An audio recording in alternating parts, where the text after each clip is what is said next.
nos domínios da mediunidade, pelo espírito André Luiz Francisco Cândido Xavier. Capítulo 11. Desdobramento em serviço. Chegara a vez do médio Antônio Castro. Profundamente concentrado, denotava a confiança com que se oferecia aos objetivos de serviço. Aproximou-se dele o irmão Clementino e, à maneira do magnetizador comum, impôs-lhe as mãos, aplicando-lhe passes de longo circuito. Castro, como que adormeceu devagarinho, interessando-se-lhe os membros. Do tórax emanava com abundância um vapor esbranquiçado que, em se acumulando à feição de uma nuvem, depressa se transformou à esquerda do corpo denso numa duplicata do médium, em tamanho ligeiramente maior. Nosso amigo, como que se revelara mais desenvolvido, apresentando todas as particularidades de sua forma física, apreciavelmente dilatadas. Desejei ensaiar algumas indagações, contudo, a dignidade do serviço impunha-me silêncio. O diretor espiritual da casa submetia o medianeiro à delicada intervenção magnética que não seria lícito perturbar ou interromper. O médium, assim desligado do veículo carnal, afastou-se 2 passos, deixando ver o cordão vaporoso que o prendia ao campo somático. Enquanto o equipamento fisiológico descansava imóvel, Castro, tateante e assombrado, surgia junto de nós numa cópia estranha de si mesmo, porquanto, além de maior em sua configuração exterior, apresentava-se azulada à direita e alaranjada à esquerda. Tentou movimentar-se, contudo parecia sentir-se pesado e inquieto. Clementino renovou as operações magnéticas e Castro, desdobrado, recuou, como que se justapondo novamente ao corpo físico. Verifiquei então que desse contato resultou singular diferença. O corpo carnal engolira instintivamente certas faixas de força que imprimiam manifesta irregularidade ao perispírito, absorvendo-a de maneira incompreensível para mim. Desde esse instante, o companheiro, fora do vaso de matéria densa, guardou o porte que lhe era característico. Era agora bem ele mesmo, sem qualquer deformidade, leve e ágil, embora prosseguisse encadeado ao envoltório físico pelo laço aeriforme que parecia mais adelgaçado e mais luminoso à medida que Castro Espírito se movimentava em nosso meio. Enquanto Clementino o encorajava com palavras amigas, o nosso orientador, certamente assinalando-nos a curiosidade, deu-se pressa em esclarecer. Com o auxílio do supervisor, o médio foi convenientemente exteriorizado. A princípio, seu perispírito, ou corpo astral, estava revestido com os eflúvios vitais que asseguram o equilíbrio entre a alma e o corpo de carne, conhecidos aqueles em seu conjunto como sendo duplo etéreo, formado por emanações neuropsíquicas que pertencem ao campo fisiológico e que por si mesmo não conseguem maior afastamento da organização terrestre, destinando-se à desintegração, tanto quanto ocorre ao instrumento carnal por ocasião da morte renovadora. Para melhor ajustar-se ao nosso ambiente, Castro devolveu essas energias ao corpo inerme, garantindo assim o calor indispensável à colmeia celular e desembaraçando-se tanto quanto possível para entrar no serviço que o aguarda. Ah! Disse Hilário com expressão admirativa. Aqui vemos, desse modo, a exteriorização da sensibilidade. Sim, se algum pesquisador humano ferisse o espaço em que se situa a organização perispirítica do nosso amigo, registraria ele de imediato a dor do golpe que se lhe desfechasse, queixando-se disso através da língua física, porque, não obstante liberto do vaso somático, prossegue em comunhão com ele, por intermédio do laço fluídico de ligação. Observei atentamente o médium projetado ao nosso círculo de trabalho. Não envergava o costume azul e cinza de que se vestia no recinto, mas sim um roupão esbranquiçado e inteiriço que descia dos ombros até o solo, ocultando-lhe os pés, e dentro do qual se movia deslizante. Aulus registrou-me as anotações íntimas e esclareceu. Nosso irmão, com a ajuda de Clementino, está usando as forças ectoplásmicas que lhe são próprias, acrescidas com os recursos de cooperação do ambiente em que nos achamos. Semelhantes energias transudam de nossa alma, conforme a densidade específica de nossa própria organização, variando desde a sublime fluidez da irradiação luminescente até a substância pastosa com que se operam nas grisálidas os variados fenômenos de metamorfose. Depois de fitar o médium hesitante, alguns momentos prosseguiu. Castro é ainda um iniciante no serviço.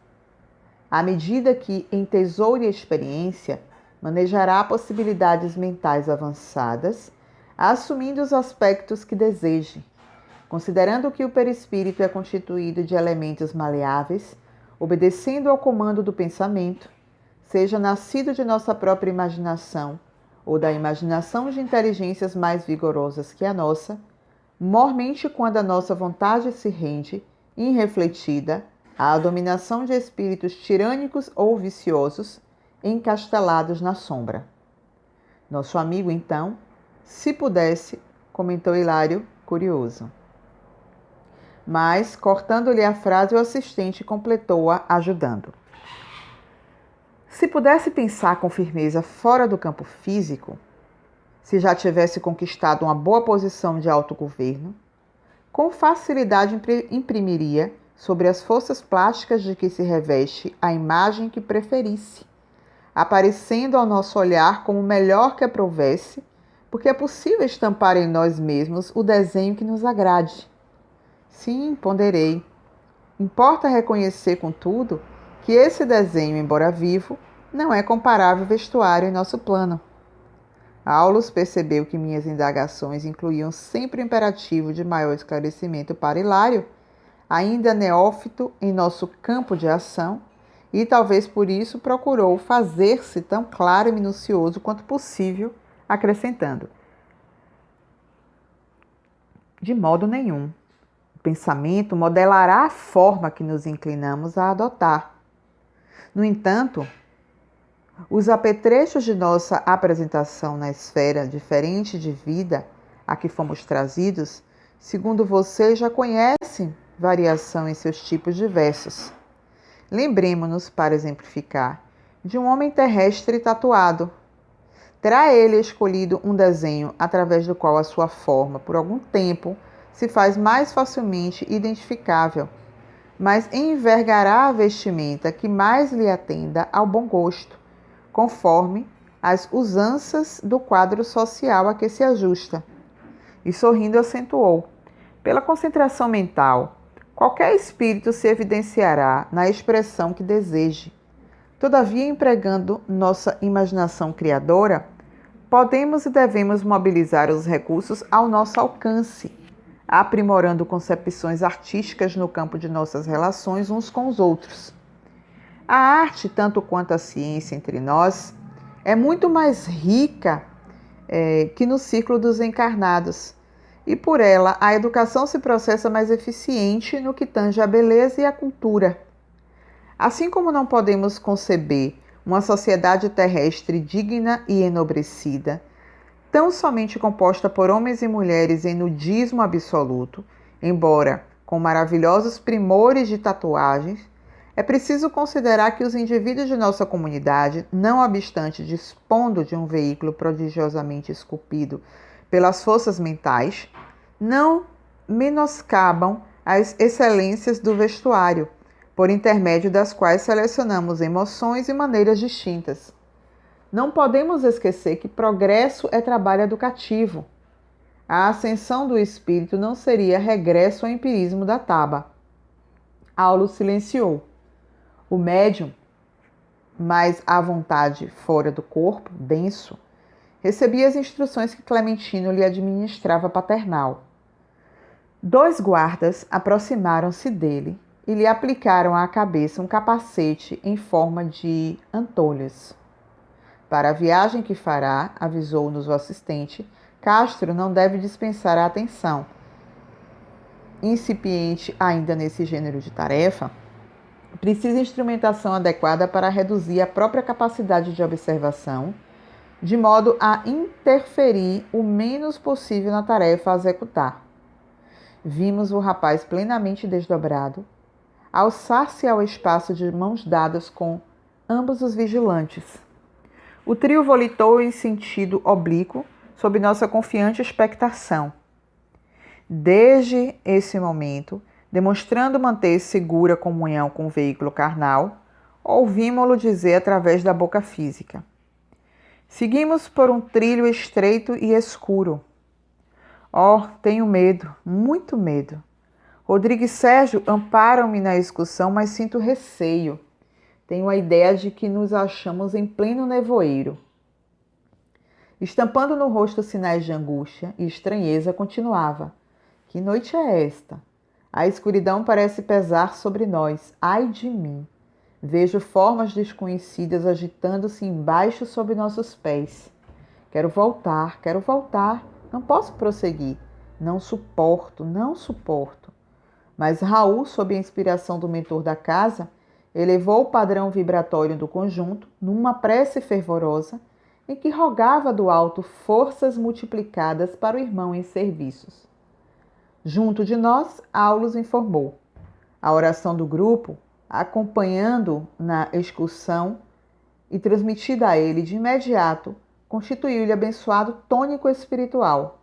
Ah, sim, meus amigos, prosseguia Castro, qual se o corpo físico lhe fosse um aparelho radiofônico para as comunicações à distância.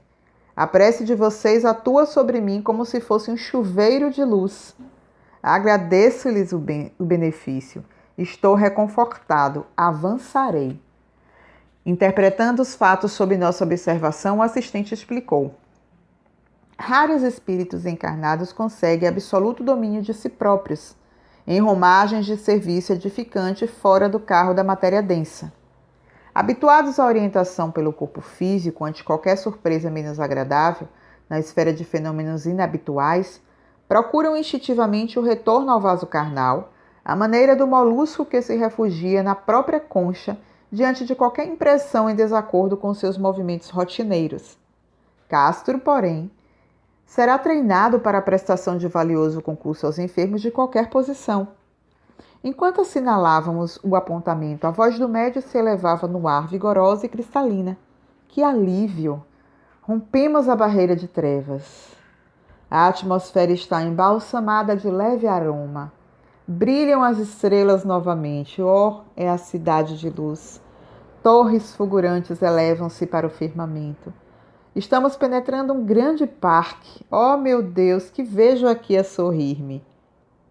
É o nosso Oliveira. Como está diferente, mais moço, muito mais moço. Lágrimas copiosas banharam o rosto do médico, comovendo-nos a todos. No gesto de quem se entregava a um abraço carinhoso de coração a coração, o medianeiro continuou: que felicidade, que felicidade! Oliveira, meu amigo, que saudades de você! Por que razão teríamos ficado assim, sem a sua cooperação? Sabemos que a vontade do Senhor deve prevalecer, mas a distância tem sido para nós um tormento. A lembrança de seu carinho vive em nossa casa. Seu trabalho permanece entre nós como inesquecível exemplo de amor cristão. Volte, venha incentivar-nos na sementeira do bem. Amado amigo, nós sabemos que a morte é a própria vida, no entanto sentimos tanto a sua falta. A voz do viajante que se fazia ouvir de tão longe entrecortava-se agora de doloridos soluços. O próprio Raul Silva mostrava igualmente os olhos marejados de pranto. Aulos deu-nos a conhecer quanto ocorria. Oliveira foi um abnegado trabalhador neste santuário do Evangelho, explicou. Desencarnou há dias e Castro, com a aquiescência dos orientadores, foi apresentar-lhe as afetuosas saudações dos companheiros. Demora-se em refazimento, ainda inapto, a comunicação mais íntima com os irmãos que ficaram. Mas poderá enviar sua mensagem por intermédio do companheiro que o visita. Abrace-me sim, querido amigo, prosseguia Castro com inenarrável inflexão de ternura fraterna. Estou pronto, direi o que você deseja, fale e repetirei. E recompondo-se na atitude de quem se devia fazer intermediário digno, modificou a expressão fisionômica, falando cadencialmente para os circunstantes. Meus amigos, que o Senhor lhes pague. Estou bem, mas na posição do convalescente, incapaz de caminhada mais difícil. Sinto-me reconfortado, quase feliz. Indiscutivelmente não mereço as dádivas recebidas, pois me vejo no grande lar, amparado por afeições inolvidáveis e sublimes. As preces do nosso grupo alcançam-me cada noite, como projeção de flores e bênçãos. Como expressar-lhes gratidão se a palavra terrestre é sempre pobre para definir os grandes sentimentos de nossa vida? Que o Pai os recompense. Aqui onde me encontro, vim reconhecer mais uma vez a minha desvalia e agora concluo que todos os nossos sacrifícios pela causa do bem são bagatelas, comparados à munificência da divina bondade. Meus amigos, a caridade é o grande caminho. Trabalhemos. Jesus nos abençoe. A voz de Castro apagou-se-lhe nos lábios e daí a instantes vimo-lo regressar, amparado pelos irmãos que o haviam conduzido, retomando o corpo denso com naturalidade. Reajustando-se, qual se o vaso físico o absorvesse de inopino, acordou na esfera carnal, na posse de todas as suas faculdades normais, esfregando os olhos como quem desperta de grande sono. O desdobramento em serviço estava findo e, com a tarefa terminada, havíamos recolhido preciosa lição.